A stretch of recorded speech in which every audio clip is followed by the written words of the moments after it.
Pitch curator আমাকে একদিন বলতেছিল যে ভাই 6 লক্ষ টাকা যদি আমাকে দেন তাহলে আমি এর থেকে ভালো পিচ করে দিব। প্রত্যেকটা লিগে প্রত্যেকটা ডিস্ট্রিক্টে খুব বাজে অবস্থা পিচের, উইকেট কন্ডিশন, তারপরে হচ্ছে বলের কন্ডিশন, সবগুলোই খুব বাজে অবস্থা। আমাদের একটা খেলার ম্যান অফ দ্য ম্যাচ নেই, তো আমরা যদি একটা ম্যান অফ দ্য ম্যাচ পাই এটা আমাদের একটা অর্জন, এই অর্জনটুকু আমাদেরকে দেওয়া হয় না। উইকেটটা কৃষকদের উইকেট 2টা উইকেট করা হয়েছে 40 লক্ষ টাকা দিয়ে। তো এখানে হচ্ছে ওই 40 লক্ষ টাকার উইকেটে রেগুলার খেলা হয় না, মানে উইকেটটা এত বাজে খেলার মতো না। তো পিচ কিউরেটর আমাকে একদিন বলতেছিল যে ভাই 6 লক্ষ টাকা যদি আমাকে দেন তাহলে আমি এর থেকে ভালো পিচ করে দিব।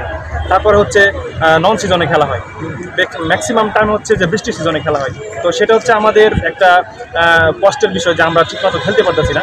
তারপরে হচ্ছে আপনার স্পাইক অ্যালাউ দেয়।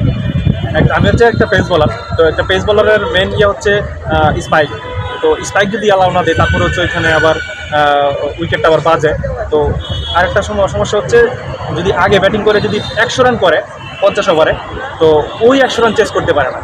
তো এখন হচ্ছে যে আমার ডিস্ট্রিক্টে কি এরকম আছে না প্রত্যেকটা ডিস্ট্রিক্টে আমার জানা নাই, তবে আমি মনে করি যে প্রত্যেকটা ডিস্ট্রিক্টে এরকম একটা সমস্যা আছে যে স্পাইক অ্যালাউ না। তো আমি একটা পেস বলার হিসেবে আমার কষ্ট হচ্ছে, আমার মনে হয় ঢাকা লিগ ব্যতীত বাকি যত লিগ আছে, ডিস্ট্রিক্ট হোক বা বিভিন্ন ঢাকার যত টুর্নামেন্টে হোক, কোনো টুর্নামেন্টেই স্পাইক অ্যালাউ দেয় না। তো এখন একটা পেস বলার হিসেবে যদি স্পাইক অ্যালাউ দেয় না, যদি না দেয় তাহলে কিন্তু আমরা পেস বলার কিন্তু উঠতে পারবো না।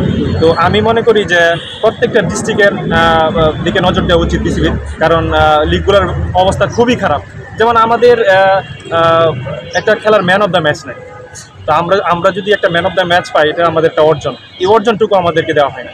তো এটা আমাদের কষ্টের বিষয়। তো আমি বিসিবির কাছে একটাই রিকোয়েস্ট করতে চাই যে প্রত্যেকটা ডিস্ট্রিক্টে যেন লিগগুলোতে একটু নজর দেওয়া হয়, কারণ প্রত্যেকটা প্রত্যেকটা ডিস্ট্রিক্টে খুব বাজে অবস্থা পিচের, উইকেট কন্ডিশন, তারপরে হচ্ছে বলের কন্ডিশন, সবগুলোই খুব বাজে অবস্থা।